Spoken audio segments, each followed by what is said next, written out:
Good morning to all of my friends. Today we are going to start the another topic, that is the ranging, and we have already discussed the ranging. What is actually the ranging? The ranging is the process of getting the intermediate points between the two end stations. जो आपके end stations हैं उनको बाकी जो intermediate stations हैं उनको in line में लाने के लिए हमें रेंजिंग का सहारा लेना पड़ता है। इसी मेथड को, इसी प्रोसेस को रेंजिंग या रेंजिंग आउट बोलते हैं। तो हमने पहले ही बोल दिया था आपको कि यहाँ पे कुछ डायरेक्ट मेथड्स हैं, कुछ इनडायरेक्ट मेथड्स हैं हमारे पास।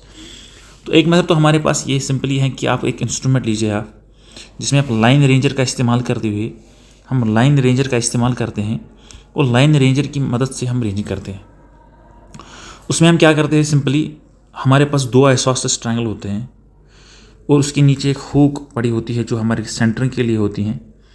जब हम उनको वहाँ से देखते हैं तो हमें पता चलता है कि ये जो लाइन एक स्ट्रेट लाइन पाथ में है कि नहीं है। ठीक है, यानी कि अगर ये मेरे पास दो एंड स्टेशंस हैं, अगर मेरा ये तीसरी जो ये है, ये मेरे इस साइड से एक रॉड है, तो इसको मैं इन लाइन लाने के लिए देखता हूँ कि ये मुझे इस लाइन में आ जाए, तब तक मैं इसको रोटेट करता हूँ जब तक ये इस लाइन में ना आ जाए। तो यहाँ पे अगर हम सिंपल एक इंस्ट्रूमेंट का इस्तेमाल करते हैं तो इसमें बोलते हैं हम लाइन रेंजर का इस्तेमाल करके हम ये प्रोसेस कर सकते हैं। दूसरी बात, हमारे पास मेथड्स जो होते हैं वो डायरेक्ट रेंजिंग होती हैं। डायरेक्ट रेंजिंग हम तब इस्तेमाल करते हैं जब हमारे सारे जो इंटरमीडिएट पॉइंट्स हो वो चेन लाइन के अलांग ही हो, उनको हम डायरेक्ट मेजरमेंट, डायरेक्ट ऑब्जर्वेशन देख सकते हैं। तो सिंपली हम क्या करते हैं, हम पॉइंट्स को ऊपर नीचे कर करके इसको बोलते हैं यहाँ से आओ, इसको बोलते हैं इधर से जाओ, इसको बोलते हैं पीछे जाओ, इसको बोलते हैं राइट आओ, लेफ्ट आओ। तो हम इनको जो हमारे पास जो डिफरेंट टाइप्स ऑफ मूवमेंट्स होते हैं शरीर में, कि मैंने अपने सर पे हाथ रखा और उसको नीचे दबाया तो मेरा स्टेशन, मुझे लगा, इससे ये मतलब होता है कि मेरा जो स्टेशन है वो सही है। आपने स्टेशन को फिक्स करो।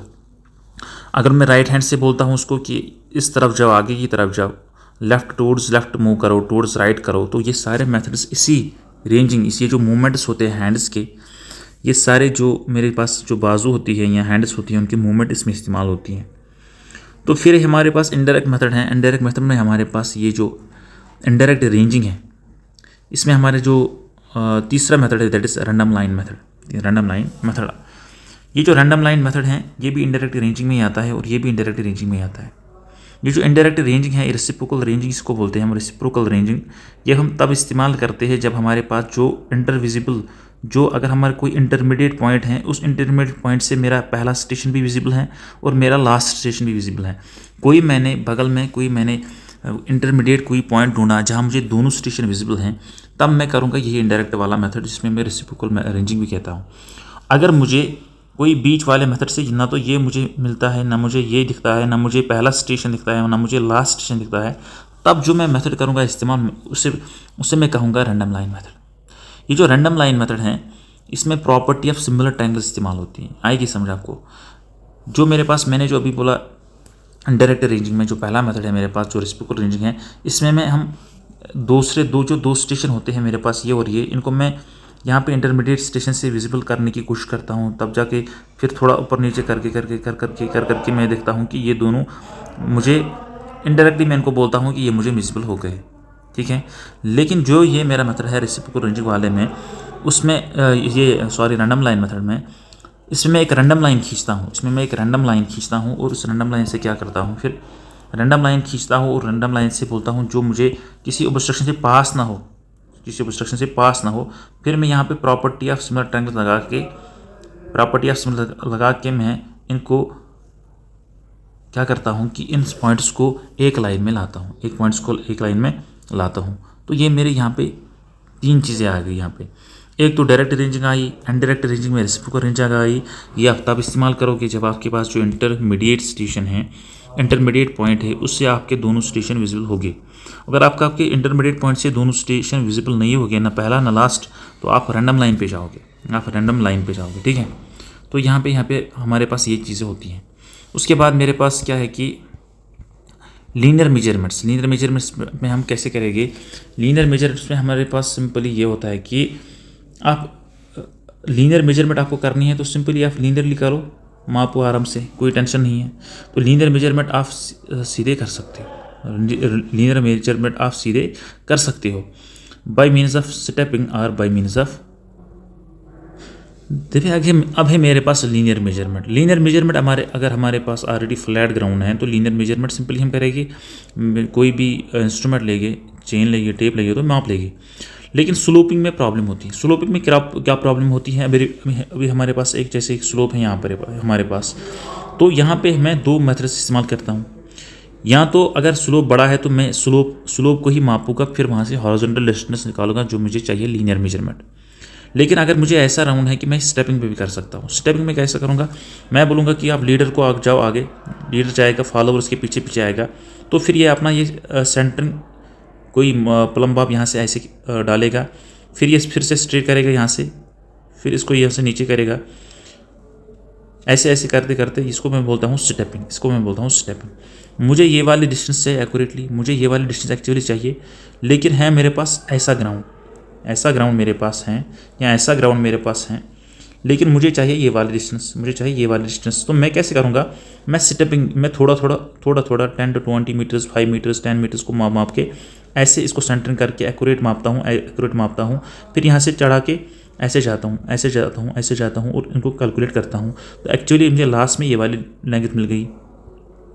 तो स्टेपिंग या डाउन हिल ये देखा गया है तो ये तो सिंपल सी बात है, ये कॉमन सेंस की बात है कि जब मैं नीचे जाऊंगा तब मुझे आसानी होगी इस मेथड में, लेकिन जब मैं ऊपर जाऊंगा तो मुझे मुश्किल होगी डिस्टेंस मेजरमेंट में, और चढ़ाई में भी, हर किसी चीज़ में मुझे मुश्किल होगी। तो ये स्टेपिंग मेथड है मेरे पास। तो stepping down hill is easy than stepping up hill, ये एक बात है यहाँ पे जो यहाँ पे पूछी जाती है एग्जाम में कभी कभार। तो अगर स्लोप है मेरे पास, मैं स्लोप को ही मापता हूँ। क्या करता हूँ? मैं स्लोप को ही मापता हूँ। मेरे पास एक स्लोप है, सपोज करो ये मेरे पास एक स्लोपिंग डिस्टेंस है, ठीक है, और मुझे चाहिए ये वाली डिस्टेंस। तो मैं क्या करता हूँ कि मैं यहाँ से ये वाली डिस्टेंस मापता हूँ। मैं यहाँ से अपनी इंस्ट्रूमेंट को रख के ये वाली डिस्टेंस मापता हूँ, और फिर इसको मैं अगर मेरे पास ये थीटा एंगल है और सपोज ये ए बी मेरी लाइन है, तो इस बेस को मैं ए बी कॉस थीटा से लगा के मैं निकाल सकता हूँ, ठीक है। तो बाद में हम देखेंगे जब हम एरर्स की बात करेंगे तो उस टाइम पे हम इसमें एरर को कैसे आते हैं, उसमें करेक्शन कैसे लगाते हैं, उस पर बात करेंगे। तो फिलहाल मैं जनरली नटशेल में बोलता हूँ कि हम इस मेजरमेंट को कैसे मापते हैं, ठीक है। उसके पास तो after that we have errors in chaining के, लेकिन हमने यहाँ पे एरर्स के पहले हमने पास कुछ छोटा सा टॉपिक छोड़ा था, that will be discussed here. Tapes हमारे किस तरह के होते हैं? तो टेप्स हमारे पास, पहली जो टेप है हमारे पास वो क्लॉथ और लिनन टेप, ये लिनन होता है हमारे पास। इसको हम क्लॉथ और लिनन बोलते हैं क्योंकि ये फाइबरस होता है, यहाँ पर सिंथेटिक फाइबर से बनाया जाता है इस टेप को। ये 10 से 30 फुट की 30 मीटर की लेंथ में आते हैं, और इनकी जो विड्थ होती है वो 12 से 15 mm के दरमियान में होती है। तो ये आपको पहली चीज़ बोल सकते हैं कि इस पर आपको क्वेश्चन पूछा जा सकता है। तो डिसएडवांटेज क्या है? इफेक्टेड बाय मॉइस्चर, इसको मॉइस्चर से प्रॉब्लम होती है। तो जब मॉइस्चर से प्रॉब्लम होगी तो सीधी बात है कि इसमें श्रिंकेज फैक्टर आएगा। तो इसमें श्रिंकेज होती हैं, तो जब श्रिंकेज होती है तो मेरे पास लेंथ जो वो चेंज होती है, और जब यहाँ पे हवाएं होती हैं तो ये यहाँ उस टाइम पे ट्विस्ट होता है। उस टाइम पे ये मेरे पास जो टेप होता है ये ट्विस्ट होता है। ये एक लिनन टाइप का एक बैंड होता है, तो ये हमारे पास एक लिनन टाइप का बैंड होता है। तो उसमें आपके डिस्टेंसेस होते हैं जिनको आप माप सकते हैं। उसके बाद मेरे पास जो दूसरा टेप है दैट इज़ मेटेलिक टेप। यहाँ पे हम एक्यूरेसी की बात करेंगे। अगर हम लिनन टेप की एक्यूरेसी की बात करेंगे तो लिनन टेप जो मेरे पास हैं, अगर इसकी एक्यूरेसी पे बात करेंगे तो इसकी जो एक्यूरेसी है वो 1/500 से लेके 1/100 तक होती है। 1/500 से लेके 1/100 तक होती हैं। ये मेरे पास एक क्लॉथ या लिनन टेप जो है या मेटेलिक टेप है, इन दोनों की एक्यूरेसी है, इनके रेंज में लाई करती हैं। तो इसका क्या मतलब है? बहुत सारे स्टूडेंट्स क्या मतलब मैक्सिमम हमारा स्टूडेंट्स को वो ऐसे इसको याद रखते हैं कि एक्यूरेसी इज़ 1/500 to 1/100, लेकिन उनको इसका मतलब ही नहीं पता कि इसका मतलब होता क्या है। इसका मतलब क्या होता है? इसका मतलब ये होता है कि अगर मैं यहाँ पे 500 किलोमीटर की distance मापूँ, if I measure the 500 kilometer distance with the metallic tape or cloth tape or linen tape, I can have error of 1 kilometre. मुझे 1 किलोमीटर का एरर हो सकता है इसमें। अगर उससे ज़्यादा हुआ तो मैं अपनी मेजरमेंट दोबारा करूँगा। तो 1 किलोमीटर का ये इसकी एक्यूरेसी दर्शाता है, ये इसकी इतना आपका एरर हो सकता है।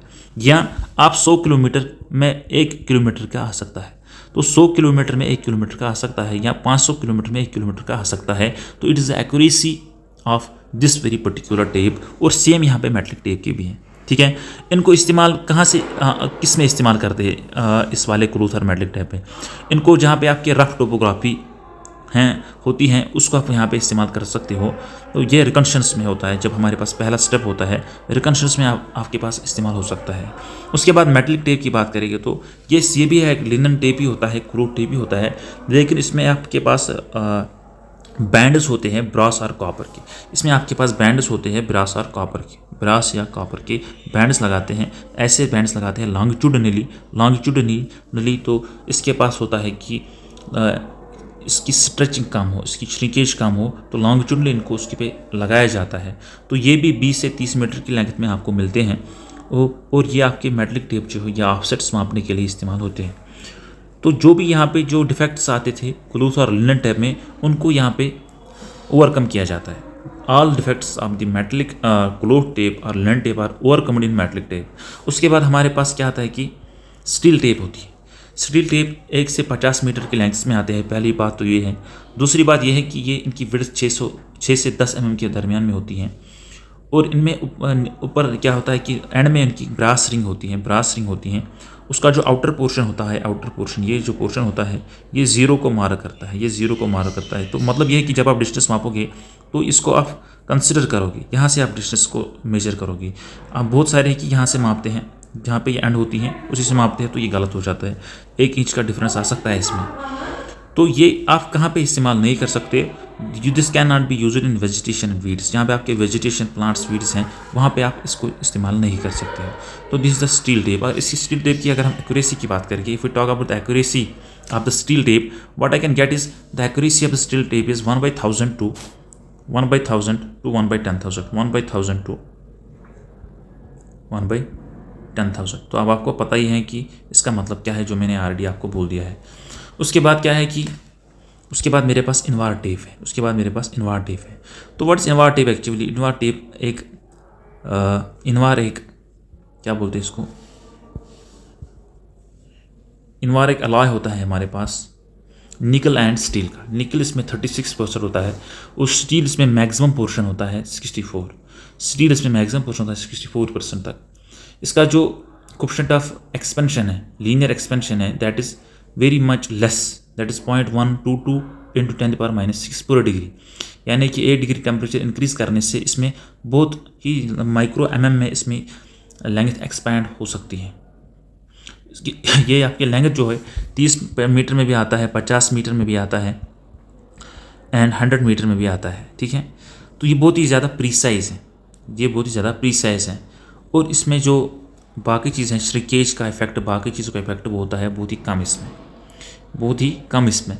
लेकिन प्रॉब्लम क्या है, और यहाँ पे मैंने एक बार पहले ही बोला था कि इनवार टेप जो होता है, इनवार टेप मुझे बेस लाइन मेजरमेंट में इस्तेमाल होता है। जब मैं सर्वे करता हूँ, जब मैं चेनिंग करता हूँ, जब मैं वहाँ पे अपने जो प्लॉटिंग करता हूँ, प्लॉटिंग पे जब डिफरेंट ट्रायंगल्स बनाता हूँ, वहाँ मैं बेस लाइन मेजरमेंट के लिए इनवार टेप का इस्तेमाल लेता हूँ, क्योंकि इसकी जो एक्यूरेसी है वो उनसे ज़्यादा होती है, उन वाले टेप से ज़्यादा होती है। तो इनवार टेप की बात करेंगे तो 1/25,000 to 1/300,000।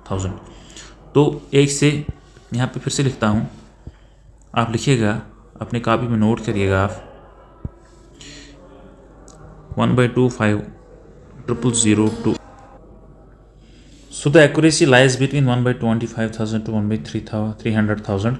उसके बाद डिसएडवांटेज क्या है कि ये डिफॉर्म ईजिली होता है, इसमें हैंडलिंग में दिक्कत आती है, तो ये ऑर्डिनरी वर्क के लिए इस्तेमाल नहीं होता। जब हमारे पास बेस लाइन मेजरमेंट करनी होती है, प्रिसाइज वर्क करनी होती है, तब हम इनवार टेप का सहारा लेते हैं। तो यहाँ पे एक्यूरेसी इनकी ही ऐसी होती है कि Invar tape is more accurate then steel is greater than metal is greater than cloth और लिनन टेप। तो ये इसका ऑर्डर है, ठीक है। तो हमारे पास ये चीज़ें होती हैं, ठीक है। अगर हम एक दो की यहाँ पे ऊपर एक्यूरेसी की बात करें कि एक्यूरेसी बात की कर रहे हैं अभी, तो आप एक्यूरेसी की बात कर ही रहे हैं तो आप 2-3 चीज़ों की और लिख ही लीजिए जो हमारे पास ऑलरेडी डिस्कस्ड चीज़ें हैं। पहली बात तो हमने पेसिंग की बात की थी, पेसिंग की, और वहाँ पे मैंने इसकी एक्यूरेसी की बात ऑलरेडी की थी, तो फिर से बता देता हूँ कि इसकी एक्यूरेसी की 1/50 से लेके 1/100 के दरमियान में होती हैं। और दूसरी अगर हम इसको बोलते हैं, ये सिंपली प्रिलिमिनरी साइड चेक्स के लिए, रिकन्शंस के लिए इस्तेमाल होती हैं। उसके बाद हमने टेपिंग की बात की। टेपिंग में हमने cloth linen tape, steel tape, invar tape की बात ही की।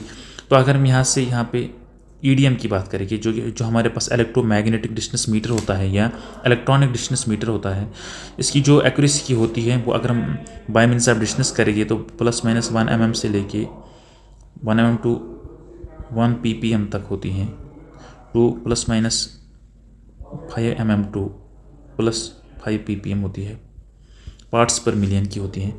तो ये detailed topographic mapping large scale construction के लिए होता है, हमारे पास होता है।